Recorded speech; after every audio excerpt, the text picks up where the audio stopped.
ನಮಸ್ಕಾರ ವೀಕ್ಷಕರೇ, ಕಲ್ಪತರು ನ್ಯೂಸ್ಗೆ ಎಲ್ಲರಿಗೂ ಆತ್ಮೀಯವಾದ ಸ್ವಾಗತ. ತುಮಕೂರು ವಿವಿಧ ದಲಿತ ಮುಖಂಡರುಗಳಿಂದ ತುಮಕೂರು ನಗರದ ಜಿಲ್ಲಾಧಿಕಾರಿಗಳ ಕಚೇರಿ ಪಕ್ಕದ ರಸ್ತೆ ಡಾಕ್ಟರ್ ಅಂಬೇಡ್ಕರ್ ಬೀದಿ ಗುಮ್ಚಿ ಸರ್ಕಲ್ ಹತ್ತಿರ ಡಾಕ್ಟರ್ ಬಿಆರ್ ಅಂಬೇಡ್ಕರ್ ರವರ 135ನೇ ಜನ್ಮದಿನಾಚರಣೆಯ ಅಂಗವಾಗಿ ಬಾಬಾ ಸಾಹೇಬ್ ರವರ ಭಾವಚಿತ್ರಕ್ಕೆ ಪುಷ್ಪ ನಮನ ಸಲ್ಲಿಸಿ ಅಂಬೇಡ್ಕರ್ ರವರ ವಿಚಾರಧಾರೆಗಳನ್ನು ಸಾರ್ವಜನಿಕರಿಗೆ ತಿಳಿಸುವುದರ ಮೂಲಕ ಅಂಬೇಡ್ಕರ್ ಕುರಿತು ಜನರಲ್ಲಿ ಜಾಗೃತಿ ಮೂಡಿಸುವ ಕಾರ್ಯಕ್ರಮ ಹಮ್ಮಿಕೊಂಡಿದ್ದರು. ಈ ಸಂದರ್ಭದಲ್ಲಿ ಟಿಸಿ ರಾಮಯ್ಯ, ರಂಗಸ್ವಾಮಿ ಹೆಚ್, ಆಗಲಗುಂಟೆ ಅಮರ್, ಟಿಸಿ ರಾಮಮೂರ್ತಿ, ಶಿವರಾಜು, ಕೌತಮಾರನಹಳ್ಳಿ ನರಸಿಂಹರಾಜು, ಆಲೂರು ಮಂಜುನಾಥ್, ಕೆಂಪರಾಜ್, ಅಯ್ಯಪ್ಪನಪಾಳ್ಯ ಶ್ರೀನಿವಾಸ್, ನೇಗಲಾಲ ಸಿದ್ದೇಶ್, ಮಲ್ಲೆಕಾಳನಹಳ್ಳಿ ಯೋಗೀಶ್, ಜಯನುಡಿ ಜಯಣ್ಣ, ಬಿಜೆ ಸಾಗರ್, ಶಿವಲಿಂಗಯ್ಯ, ಕಗ್ಗೆರೆ ಸಂತೋಷ್ ಕುಮಾರ್, ಹುಚ್ಚನರಸಯ್ಯ, ಕೌತಮಾರನಹಳ್ಳಿ ಸೇರಿದಂತೆ ವಿವಿಧ ದಲಿತ ಮುಖಂಡರು ಹಾಗೂ ಸಾರ್ವಜನಿಕರು ಉಪಸ್ಥಿತರಿದ್ದರು. ಇವತ್ತು ನಮ್ಮ ತುಮಕೂರು ನಗರದಲ್ಲಿ ಅಂಬೇಡ್ಕರ್ ರಸ್ತೆಯಲ್ಲಿ ನಾವು ಮೊದಲಿಂದಲೂ ಅಂಬೇಡ್ಕರ್ ಜಯಂತಿ ಆಚರಣೆ ಮಾಡ್ಕೊಂಡು ಬರ್ತಾ ಇದ್ದೀವಿ. ನಮ್ಮ ಸ್ನೇಹವೃಂದ ಮತ್ತು ನಮ್ಮ ಸಮುದಾಯದ ಮುಖಂಡರುಗಳು ಮತ್ತು ದಲಿತ ಮುಖಂಡರುಗಳು ಎಲ್ಲರೂ ಒಟ್ಟಾಗಿ ಸೇರಿ ಮೊದಲಿಂದಲೂ ಕಾರ್ಯಕ್ರಮ ಮಾಡ್ಕೊಂಡು ಬರ್ತಾ ಇದ್ದೀವಿ.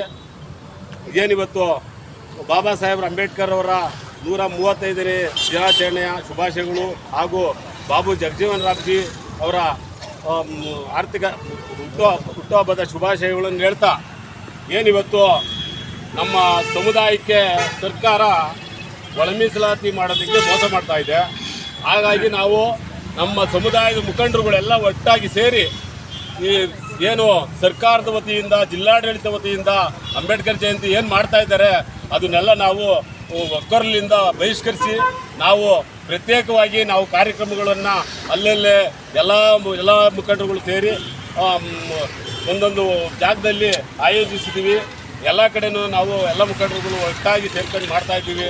ನಾವು ಒಳ ಮೀಸಲಾತಿ ವಿಚಾರದಲ್ಲಿ ಏನು ಸರ್ಕಾರ ಮತ್ತು ಇಲ್ಲಿನ ಉಸ್ತುವಾರಿ ಸಚಿವರು ಗೊಂದಲ ಹೇಳಿಕೆ ಕೊಡ್ತಾ ನಮ್ಮ ಸಮುದಾಯಕ್ಕೆ ಅನ್ಯಾಯ ಮಾಡ್ತಾ ಇದ್ದಾರೆ. ಅದು ಸ್ಪಷ್ಟವಾಗಿ ಗೊತ್ತಾಗ್ತಾ ಇದೆ. ಒಂದು ಬಾರಿ ಅವರು ಹೇಳ್ತಾರೆ, ಮೊನ್ನೆ ಪರಮೇಶ್ವರ ಸಾಹೇಬರು ಒಳ ಮೀಸಲಾತಿ ಪರವಾಗಿದ್ದೀವಿ, ನಾವು ಯಾವತ್ತೂ ಒಳ ಮೀಸಲಾತಿ ವಿರುದ್ಧವಾಗಿಲ್ಲ ಅಂತ ಹೇಳ್ತಾರೆ. ಆದರೆ ಮೊನ್ನೆ ಒಂದು ಹೇಳಿಕೆ ಕೊಡ್ತಾರೆ, ನಾವು ಸಿದ್ದರಾಮಯ್ಯವರು CM ಅವ್ರು ಮೀಟಿಂಗ್ ಕರಿಬೇಕು, ಅದಕ್ಕೆ ನಾವು ಹೇಳ್ತೀವಿ ಅಂತ ಹೇಳ್ತಾರೆ. ಪ್ರಣಾಳಿಕೆಯಲ್ಲಿ ನಾವು ಅಕ್ಕರ್ಲಿಂದ ನಾವು ಇದು ಒಳ ಮೀಸಲಾತಿ ಜಾರಿ ಮಾಡ್ತೀವಿ ಅಂತಲೂ ಹೇಳ್ತಾರೆ.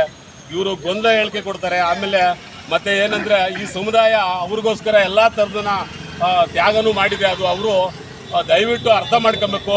ಈ ಸಮುದಾಯಕ್ಕೆ ಅನ್ಯಾಯ ಮಾಡೋ ರೀತಿಯಲ್ಲಿ ಮತ್ತು ರಾಜ್ಯ ಸರ್ಕಾರ ಸಿದ್ದರಾಮಯ್ಯರಾಗಲಿ, ರಾಜ್ಯ ಸರ್ಕಾರ ಕಾಂಗ್ರೆಸ್ ಆಗಲಿ ಈ ಸಮುದಾಯಕ್ಕೆ ಅನ್ಯಾಯ ಮಾಡಬಾರ್ದು ಅಂತ ಈ ಮೂಲಕ ತಿಳಿಸ್ತಾ ನಾವೆಲ್ಲ ಒಗ್ಗಟ್ಟಾಗಿ ಇದ್ಕೊಂಡು ಈ ಕಾರ್ಯಕ್ರಮ ಯಶಸ್ವಿಗೊಳಿಸೋಕ್ಕೆ ಎಲ್ಲ ನಮ್ಮ ಮುಖಂಡರುಗಳು, ನಮ್ಮ ಎಲ್ಲ ದಲಿತ ಮುಖಂಡರು ಆಗಿಸ್ತಿದ್ರೆ ಎಲ್ಲರಿಗೂ ಸೇರಿ ನಾವು ಉತ್ಪೂರ್ವಕ ಅಭಿನಂದನೆಗಳು ಹೇಳ್ತಾ ನನ್ನ ಮಾತನ್ನು ಮುಗಿಸ್ತಾ ಇದ್ದೀವಿ. ಊಳಿಗೆರೆ ಕೆಂಪರಾಜ್, ದಲಿತ ಸಂಘಟನೆ ಮುಖಂಡರುಗಳು.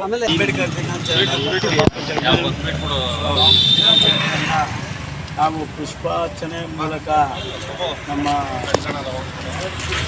ನಮ್ಮ ದಲಿತ ಮುಖಂಡರುಗಳೆಲ್ಲ ಸೇರಿ ಏನಿವತ್ತು ಆಚರಣೆ ಮಾಡ್ತಾಯಿದ್ದೀವಿ.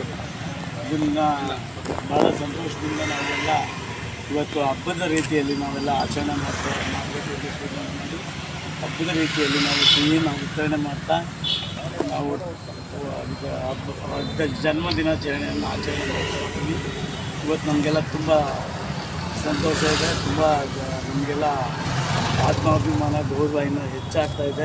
ಬರ್ತಾ ನಮ್ಮ ಒಂದು ಕಾಳಜಿ ಇನ್ನೂ ಅಂಬೇಡ್ಕರ್ ಮತ್ತು ಅವರ ತತ್ವ ಸಿದ್ಧಾಂತಗಳನ್ನು ನಾವೆಲ್ಲ ಅಳವಡಿಸ್ಕೊಂಡು ಅವ್ರು ನಡೆದು ಬಂದ ದಾರಿಯಲ್ಲಿ ನಾವೆಲ್ಲ ಮುನ್ನಡ್ಕೊಂಡು ಹೋಗಬೇಕು ಅಂತೇಳಿ ನಾನು ಅದು ಸಂದರ್ಭದಲ್ಲಿ ಭಾವಿಸ್ತಾ ಮಾತಾಡೋಕ್ಕೆ ಅವಕಾಶ ಮಾಡಿಕೊಂಡು ನಿಮ್ಮ ಹೆಸರು? ರಾಘವೇಂದ್ರ ಸ್ವಾಮಿ.